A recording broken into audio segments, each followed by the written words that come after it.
Yes, which was pretty awesome. Some of them were Off the top of my head, compared.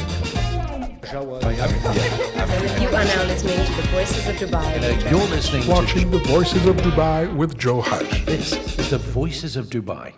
Digby, thank you so much for coming here and for joining me in the Voices of Dubai. My pleasure, Joe. It's a pleasure to have you. And I remember the first time we met was in 2015. Wow, 300 years ago. Exactly. I was working as a sound engineer at Montage TV Productions. And you were one of the regulars back then, like at least 3 times a week. You know, we'd have sessions together. Yeah. Since then, we've had the opportunity to work on so many recordings throughout the years. That's true. And I'm wondering, when was your first voiceover session ever? Wow. First voiceover session probably in the 1980s, to be really honest with you. I was working at a very large radio station in the UK, and I would get called in to do voices. And I love doing characters. So, you know, that's how the sort of voice genre I used to do to start off with, which was fun, which was all right. And then changed to, you know, what we call run-of-the-mill voicing, if you like, a little later on. And how has your career as a radio presenter in the early days affected your voiceover career? Yeah, good question. Probably not so much in the early days, but more so when I moved away from the UK. Okay. I would have thought when I was living in countries, I lived in Germany for a long time, and also I lived in Singapore and Seychelles, Lebanon as well, really? of course. And at that point, then you become something different because you're an English voice on hand. So it's somebody where a studio can pick up their mobile phone, call you and say, "Oi, come for a session," and off you go. So that probably changed a lot when I left the UK, which was in the early 90s. And how was that experience for you, you know, to go from doing character voices in the beginning, mainly, to more radio announcer type of work? Well, I mean, it just depends what the client wants, doesn't it, really? I mean, at that particular time, your voice never stays the same, does it? It always progresses, it deepens a little bit, as they say, as you get a lot older. But I don't know, given the choice, I'd do characters any day. I love doing characters. Oh, yeah? Yeah, particularly pirates. Yes. They're fun. Speaking of which, one of the demos that I have of you is of a pirate impression. Jim lad. Yes, that's the one. Pieces of 8. Awesome. Yeah. And I'm curious, can you recall a pivotal or memorable moment in your career that helped to shape your career as a voiceover actor? Big jobs that came along. Yeah, I think in the 90s, when I suddenly realized, this is a pretty good thing to do, I was booked to do a chocolate ad. I remember that. And at the time I was living in a place called Mönchengladbach, which is near Dusseldorf in the center of Germany. And I remember they flew me to Hamburg, you know, to do this voiceover. And I thought, hello, this is a pretty good train that I'm riding here, you know. So that was pretty good, actually. It was for Ritter Sport, I remember. Okay. Ritter Sport chocolate. The chocolate. Bar. Yeah. They're so good. Yeah. And that was great. And then, you know, when you suddenly start getting residuals, as you do there, which was great. I mean, they, you know, still paying you 2 years down the line for stuff. Wow. For the usage, obviously. For the usage, yeah. Wow, that's awesome. Yeah. And that's a lesson learned, you see. Be careful before you sign. Should I do a buyout or should I do a fee and residuals? Depends what the product is. And how did you know about these things back then? How did I know? I don't know. I did just read about it. I mean, there wasn't an internet as such at that time, which would have been about sort of 94, 95. So it wasn't as though you could just Google residuals or Google buyout fee. Sure. So you had to ask around, and you know, you'd touch base with other voice artists. And in Germany at that time, there was probably about 3 of us Okay, wow. in the whole country who were doing English voices. So I was also doing a lot of work for the German World Service, which is called Deutsche Welle. And so they have a lot of transcription films for their TV service, and they need to be voiced in English. Okay. And so you would get called in for those easily 3 times a week, and they were 30-minute films at a time. And you'd be around a table with you and the other voices. You just get cast as you're going in. You hadn't, you were given a script, a 40-page script, and you got your highlighter pen, and you just marked it. This is you, and you just marked your lines, and it was hot seat voicing. So, you'd sit on the outside of the table and you'd sit slightly behind whoever's voicing now, and they would get up and you would slide in silently and you'd voice your part and off you go. And if there was any retakes, then the director would usually scream. Wow. Quite loud. That sounds like an amazing experience. Yeah, it was good fun. It was good fun, actually. And once, it just teaches you to be quick and to make sure that you pre-read things properly and that you don't stumble as much as perhaps you would if you were left to your own devices. And can you tell me, obviously you've recorded for so many brands, like some of the biggest brands across the globe and in the UAE. Yeah. Could you just give us a small list of the typical clients? Let's have a think. McDonald's, I was the McDonald's voice for their TVCs for quite a long time. Which was a lot of fun. We did some very, very creative ones, which were recorded at BKP. We did things like the Asian, we did the Mexican, and so forth. And I would do all the character voices. Nice. Which was really nice. In fact, I remember when we did the Asian, it was quite interesting because I was in there with the sound engineer, the agency came in, they sat down, I'm in the booth, you've got the script and you're just warming up as you do. And I thought, well, I'll just have a go at this. And I just read the whole thing and just been a bit, daft as you would with the character voices. And, and they took it on the first take. Wow. First take. On the first take. Wow. Do you remember how it sounded? I do, yeah. I remember the payoff line was the Asian from McDonald's. It's McDonald's, but a little bit Asian. Was the payoff or something like that? Yeah. And there was other things like "You crazy fool" and things like this. Yeah. You think you know the Asian from McDonald's? And it was all those kind of silly cartoony voices. And what they did, they bought the rights to old Chinese films from Hong Kong, and they were just overdubbing them, Wow. And in a slapstick kind of way, which suited me. And the same with the other ones. We did The Frenchman, which was a bit like a parody on some of the old Peter Sellers movies of the 60s and stuff. Yeah. And same with the ones from Mexico, the Mexican ones. Yeah, they were good fun. Other big brands, all the major car dealers, of course, as I think we all do with radio commercials at some point.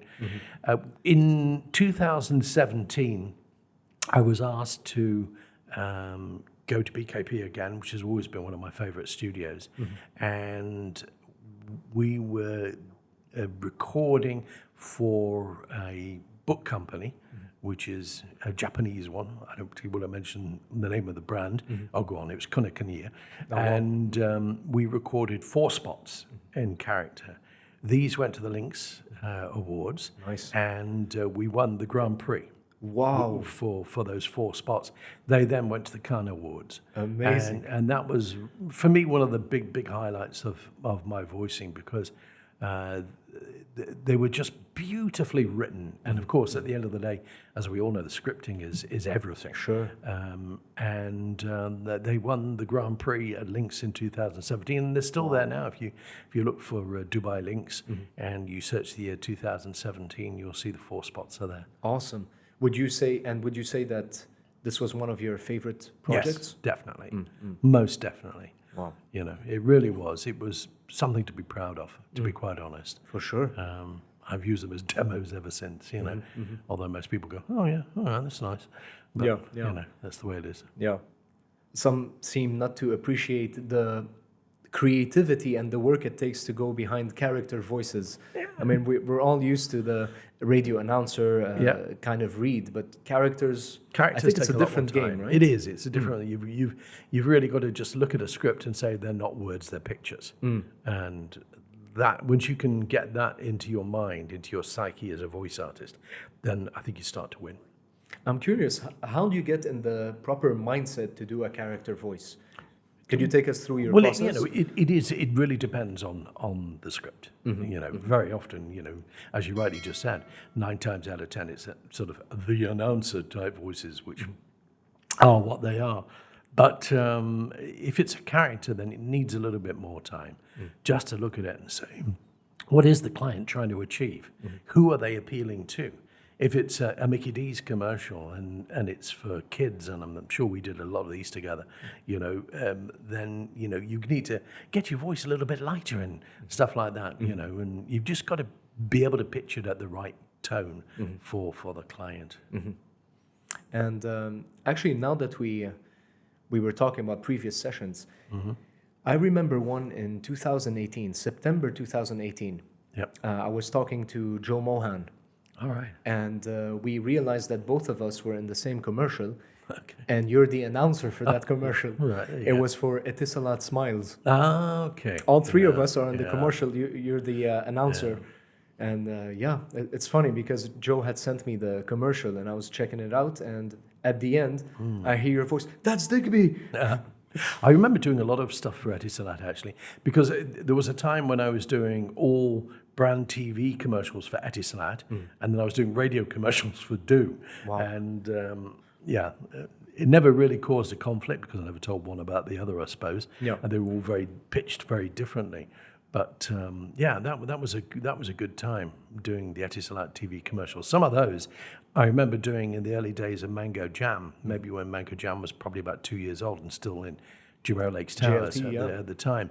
And we did one which was produced by a Kuwaiti production company, which featured an all-star cast. It was huge cast. It had been shot at a villa in Dubai Hills somewhere, Emirates Hills.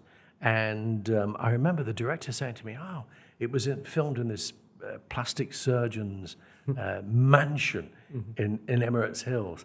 And he had an original Picasso hanging on the wall in the loo. Wow. Stuff like that. That's pretty good, actually. And when I look back, and some of those, they're still there on YouTube. And certainly this one Etihad one which comes to mind. The last time I looked at it had about 5.5 million views. Wow. Which is not too bad, not too shabby at all. Yeah. Really, Do you remember some of the lines? Oh, it was just things like Leia Salonga. It was just introducing all the stars that were in it. Gerard Butler was in it, for instance. And there were action sequences, and Leia Salonga, who was in Les Mis in London, and so forth. So it was pretty good, actually. It must have cost a bomb to make that. Yeah. And I think we re-recorded the script for that at least 7 times. Wow. Re-recording fees. Yeah, similar to the originals. And I'm curious, you now work as a radio manager for different stations? Yeah, radio has always been my passion in life, and radio is what I've always done since, I can't remember when, a long time. I've either worked as presenters or head of music or head of feature content, that sort of thing, but always as a presenter until about 2012. I was working for a radio station here on drive time, which I did for about 6 years, something like that. Wow. What was Radio 2 at that time when it was owned by Gulf News. And since then, I've been in direction positions. I was the program director of 2 radio stations here that we created. One was called Dance FM, the other was Heart and Radio Hala, and these closed during COVID, which was a bit of a shame. Yeah, and now I manage 4 stations here. So I look after Beat 97.8, I look after Love 107.1, a Big 106.2, and Talk 100.3. So I have 4 stations that I manage the content for. Wow, that's a big responsibility. Yeah, it keeps me busy. Yeah, to say the least, right? Yeah, true enough. And how would you say that your experience as a radio manager, does it give you any insight into the industry and how the industry is evolving? For sure. It gives me a lot of insight into how radio is evolving, most definitely, and also the voiceover industry as well, because you look and say, well, what does a radio station consume? They consume voices. That's what we do. So where do we get our commercial voices from? We tend to use banks of voices, and then you have retained voices, which are your brand image voices. So we have 4 on the network. 2 are UK based, one is in India, and actually no, three are in the UK.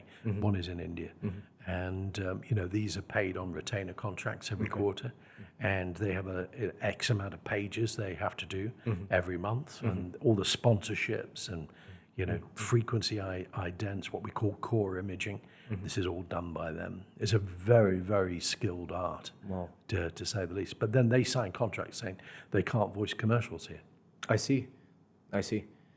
What do you mean by core imaging?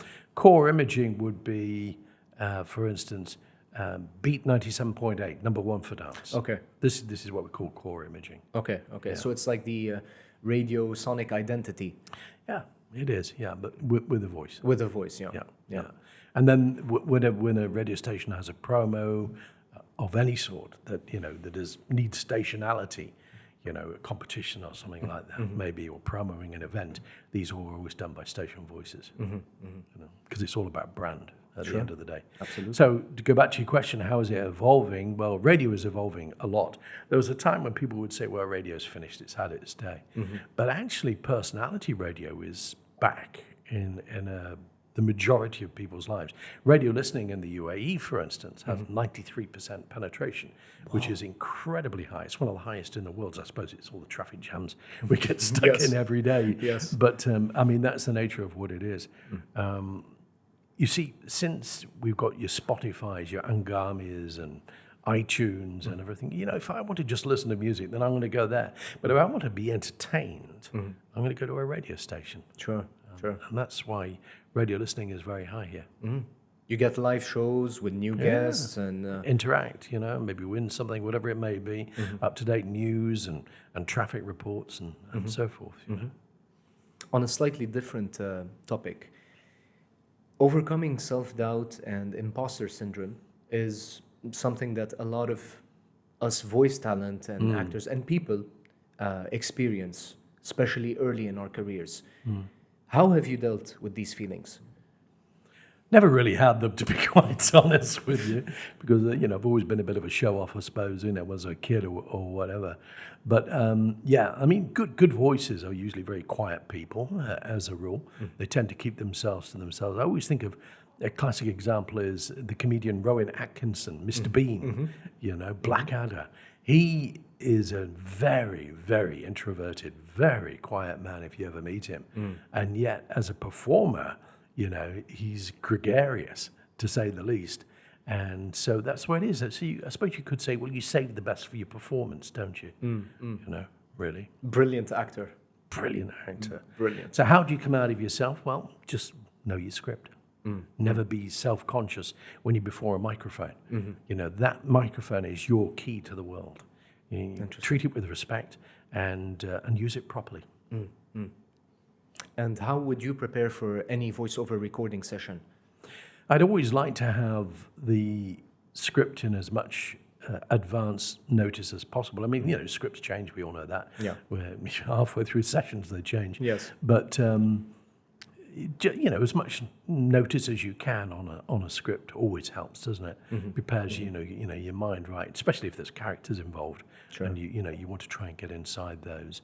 And most certainly what the fatal mistake a lot of voices make is, they just read the script to themselves in the mind. And you can't do that. You've got to read a script aloud to get it right in preparation. Nice. And certainly in the take, I advise anybody to read it aloud. Don't just Yeah. Just keep it to yourself, read it in your mind. It's more like read it out loud to hear how you sound like. Especially when they start to record. Yeah, exactly. Yeah. And AI technology has really advanced to a point where it can literally clone voices, as you well know. Yeah. How do you see this evolution? How do you see it's going to go for voiceover actors specifically? Yeah. Look, I think everybody's in panic mode at the moment. Artificial idiots, as I like to call them, are definitely around. There's no question about it. But I listen to some of these things, these chatbot kind of voiceovers. I've got one that called, I can't remember what it's called now, Speechulo, and it's so bad. Really? It is absolutely shockingly bad. Wow. It really is. And yeah, they're going to get better and they're going to get better, but they still will never be able to respond in a second to what a director or a client wants. And, you know, they're not going to argue the point, you know, which really a good voiceover would say, well, you know, you're going to screw up your script if you really want me to read it in this way. Why don't we do it this way, which is your way, and then just give me room to do a natural read and just see if that works for you. And you can't do that with AI. You'll never be able to do it with AI. And it's very funny you mentioned that, Digby, because I mean, we both know that, I don't know, I would say 80% of the time when you tell the client, how about I do a read my way, the way I see it, and let me know if you have any feedback or you want to change anything. And 80% of the time, in my personal experience, they go for the take that you record your own way. Yeah, absolutely right. It's always the case. I mean, you know, do it their way first, obviously, because at the end of the day, if you've got an agency interfacing with a client, they've got to justify their fee as well, haven't they? But yeah, always, you know, wherever possible, give a wild read. It always works. It's good for you anyway. If you walk out the studio and go, well, you know, at least I gave them one of my own takes. Sure. And a hypothetical question. Imagine someone walks up to you and that person is really interested in joining the voiceover industry, is really passionate about a career in voiceover acting. If you only had 3 truths that you've learned throughout all your experience in the industry and as a radio presenter, what would these 3 truths be? Well, the first truth has got to be you've got to be honest with yourself and say, is it something for me? Is it something that I can really do? Because, you know, voiceover artists are somewhat like radio presenters. You can either do it or you can't do it. There is no teaching someone to do it. You know, it's something that's inside you. If it is that it's there, then 9 times out of 10, certainly with a radio presenter, I can bring it out of them quite easily. And they grow and they grow and they grow and they become great. I've seen it many times here with radio presenters that I've hired from different parts of the world. And, you know, they're all, there's at least 3 or 4 radio stations here with people that I brought from their home countries and trained, and, you know, they move on and so forth, and they blossomed and become fantastic presenters. Nice. So if you've got it inside you, it can be brought out. And it's the same with voicing. If it's there, and if you're somebody that loves reading, then, you know, the chances are it can be brought out. Is there a typical voiceover style of voice? Am I sounding like a deep voice? Nah, not really. You know, people want natural voices. They want natural reads. So that's not so important. But one, you've got to have the desire to do it. You've got to have the ability. The inborn ability has got to be there from the start. The second truth is you've got to make sure that when you record a demo, because obviously that's what you need, if you want to get an agent later in life, or you want to work with studios, as most of the casting here is done by studios, as we know, then you've got to make sure that that demo you've got has got a variety of your work, your abilities, your styles, narration, sad, happy, emotive, whatever it may be. That has to be right. And that's a bedrock truth that has to be in place. And the quality has to be absolutely spot on. It must be, you know, beautifully recorded, beautifully edited. Otherwise, you're just not going to get even noticed. And the third is you've got to be persistent. Don't be discouraged, because at some point it will come to you. But you've got to be persistent. You know, if you want to be a voice artist, keep knocking doors. You know, knock those doors. Where am I? Let me in now. Just give me one job. I'll prove to you. You know, there's enough post-production studios around the Middle East for, you know, to be able to get some work. Although these days, pushing 90% of the work is done online. So, you know, once again, you've just got to start opening doors. Sure. This is the thing. And do not get discouraged if you get turned away the first 100 times. Because the 101 Is time when might you're be the cracking. best. Yeah, absolutely. And it's funny you say that, Digby, because I remember very clearly in 2020 when COVID hit, we were talking on WhatsApp briefly, and I was asking you about one of the P2P platforms. Right. And I remember your advice clearly. It was audition, audition, audition. That's right. Just keep auditioning. Yep. And since then, that's all I've been doing. Good. Good. as many auditions in a day as possible. And sure, maybe the first 100, like you say, won't be selected, won't be even noticed, Yeah.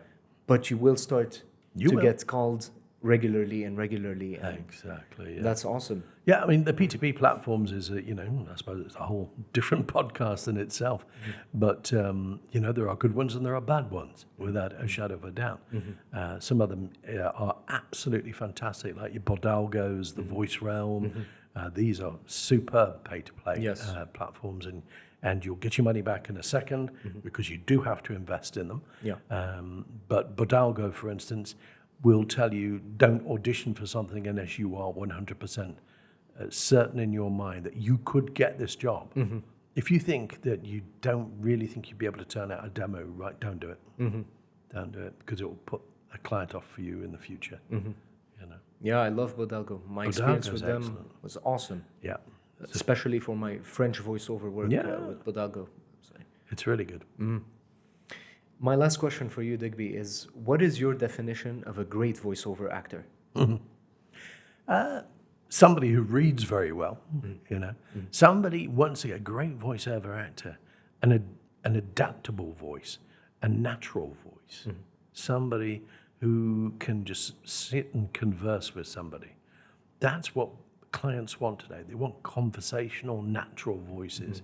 And so, yes, in the past, it had used to be in a world. We all know about this. Sure. Don LaFontaine. Don LaFontaine, and that movie In a World as well, Yeah. which any voice artist should watch. But those days have kind of gone. That kind of hokey thing it's out the window now. It's about natural voices because that's what's relatable to somebody who's listening on a radio or watching TV or in a cinema or wherever they may be. Just speak naturally, Make sure that you've got your emphasis in the right place. Make sure you understand what the script's about before you even start. Check what the client wants. How do you want me to deliver this? If they say, well, why not just give it a go your way? The chances are you're going to probably nail it quite quickly. So what I'm hearing here is that also communicating with the client Vitally and important. and having a golden voice is not a prerequisite. Not at all. No. You've got a great radio voice, okay, but I've also got a great face for radio. What does that mean? Well, I'm hidden away. Do you know what I mean? There is no such thing. There is no such thing. If you've got it inside you and you think, I could do that, then try and start. Get yourself on some of these platforms like Fiverr or freelancer.com. I was on freelancer.com for a while, and I picked up a client in Spain, who just liked what I was doing. They didn't book me for that voice. They said, but can we keep you on file for something else? I do about 4 jobs a month for them now. They're in Madrid in Spain. That's awesome. Yeah. So you just, it's just being persistent, not being discouraged. And Digby, I'm curious, could you tell us about a challenging moment in your career and how did you overcome that challenge?